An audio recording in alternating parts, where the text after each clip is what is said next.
राहुल की भारत जोड़ो न्याय यात्रा को लेकर एक बार फिर से चर्चाएं तेज। बता दें कि भारत जोड़ो न्याय यात्रा राहुल गांधी ने इम्फाल से शुरुआत की, लेकिन पश्चिम बंगाल पहुंचते पहुंचते उनकी यात्रा पर इतने अवरोध लग गए कि वो खुद हैरान हो गए कि आखिरकार ऐसा हो क्यों रहा। इसके साथ ही राहुल की भारत जोड़ो न्याय यात्रा के दौरान जो उथल पुथल उनकी पार्टी पर देखने को मिली, जो इंडिया गठबंधन पर देखने को मिली, उससे राहुल गांधी काफी ज्यादा चिंतित थे। लेकिन ऐसे में बीजेपी पार्टी के एक और नेता ने, एक और प्रवक्ता ने यहाँ पर फिर से राहुल गांधी पर बड़ा हमला बोला। बता दें कि बीजेपी प्रवक्ता शहनवाज पूनावाला ने यहाँ पर कांग्रेस पर हमला बोला और ये बता दिया कि इंडिया गठबंधन पूरी तरह से टूट गया। इंडिया गठबंधन की जो न्याय यात्रा थी वो अब विरोध यात्रा बन गई और कहीं ना कहीं उन्होंने बीजेपी के ऊपर जो निशाने साधे राहुल गांधी ने अब तक पीएम मोदी को लेकर जो बयान दिए उसको लेकर यहाँ पर शहनाज पूनावाला काफी ज्यादा भड़के नजर आए और यहाँ पर उन्होंने कांग्रेस के ऊपर बड़ा हमला बोल दिया। क्या कुछ कहा उन्होंने, सुनिए जरा। एक तरफ राम मंदिर की प्राण प्रतिष्ठा हो गई, एक तरफ लगातार हम देख रहे हैं कि देश मिशन और विजन के साथ आगे बढ़ रहा है और दूसरी तरफ इंडी गठबंधन है जिसके प्राण और प्रतिष्ठा दोनों गायब हो चुके हैं और जिस प्रकार से इंडी गठबंधन का अवैध ढांचा, विवादित ढांचा लगातार टूटता जा रहा है, उसकी एक और बानगी, उसका एक और प्रमाण सामने निकल कर आया है। आज जिस प्रकार से ममता बनर्जी, वही ममता बनर्जी जिन्होंने कहा कि मैं अकेले लोकसभा चुनाव लड़ूंगी, आज उन्होंने जिसे अंग्रेजी में कहते हैं नो होल्ड्स बार्ड अटैक कर लिया है राहुल गांधी पर। कहती हैं कि राहुल गांधी जी फोटोशूट करा रहे हैं, कहती हैं कि ये 300 सीट छोड़िए, ये तो 40 सीटों में भी नहीं जीत पाएंगे। ये 2 सीट दे रही थी, वो 2 सीट के बदले ये ज़्यादा सीटें मांग रहे हैं और किस प्रकार से मुस्लिम वोटों के लिए राजनीति करने के लिए ये यहाँ पर आ चुके हैं और बताया तक नहीं न्याय यात्रा के बारे में। मैं तो समझता हूँ ये न्याय यात्रा नहीं, ये राहुल गांधी को बाय बाय यात्रा कहनी चाहिए। इसको हर आदमी, हर व्यक्ति बाय बाय कह रहा है। पहले मायावती जी ने बाय बाय, फिर ममता दीदी ने बाय बाय, फिर आम आदमी पार्टी ने पंजाब में बाय बाय, मिलिंद देओरा ने बाय बाय, जनता भी बाय बाय कहने वाली है, बिहार में भी बाय बाय कह दिया है। किस प्रकार से हर व्यक्ति बाय बाय कहता जा रहा है।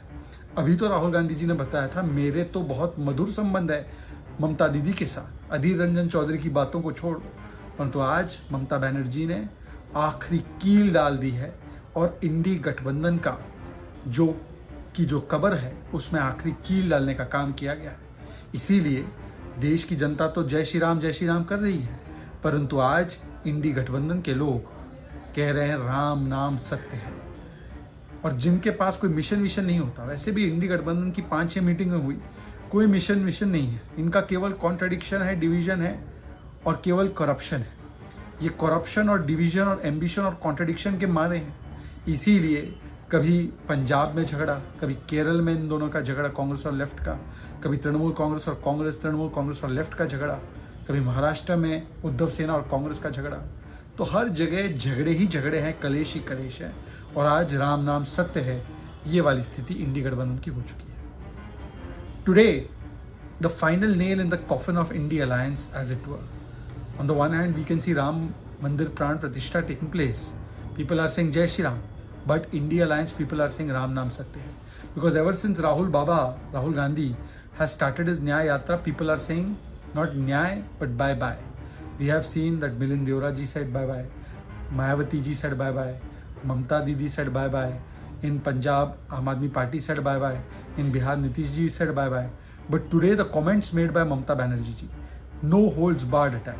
After Rahul said that he has great relations with Mamta Didi and that we should not take seriously Adhir Ranjan Chaudhary's statements, she has said that Rahul ji is doing photo shoot.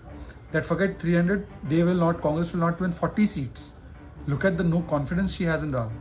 She says I was not informed about Nyaya Yatra. She says that only for the competition of Muslim votes these people are coming here without informing me. And this is not unique to Bengal. In Maharashtra, in Kerala, Congress versus Communists.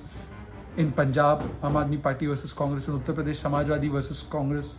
Everywhere it is Jhagada and Kalesh. Because they have no mission vision. They only have contradiction, division and corruption. This is the only thing that Indi Gadbandhan can offer. And today is the final nail in the coffin of Indi Alliance.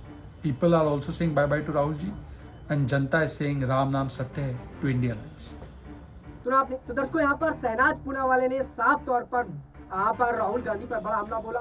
Bharat जोड़ो न्याय यात्रा को लेकर बड़ा बयान दे दिया और ये बता दिया कि राहुल गांधी की यात्रा पे अब सच्चाई नहीं बची, ये फालतू की यात्राएं निकाल कर घूम रहे हैं।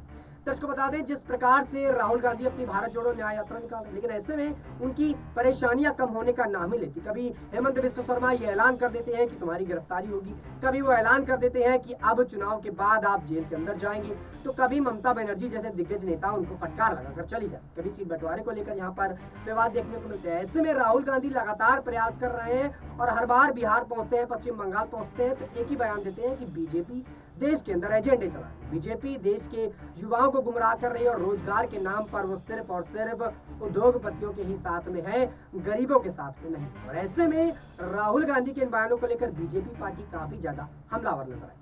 दर्शकों अब देखना यह भी होगा कि आखिरकार बीजेपी पार्टी के इस फैसले से, बीजेपी पार्टी के इन पैंतरों से राहुल गांधी कितना बच पाते हैं और क्या बीजेपी सचमुच केंद्रीय एजेंसियों को अपने हाथ में लेकर विपक्षी पार्टी को समाप्त करने में लगी है या फिर नहीं। इस पूरे मुद्दे पर आप अपनी क्या राय रखते हैं नीचे कमेंट सेक्शन में हमें जरूर बताइएगा। फिलहाल के लिए देश दुनिया की तमाम खबरों से जुड़े रहने के लिए आप देखते हैं नेक्स्ट न्यूज़।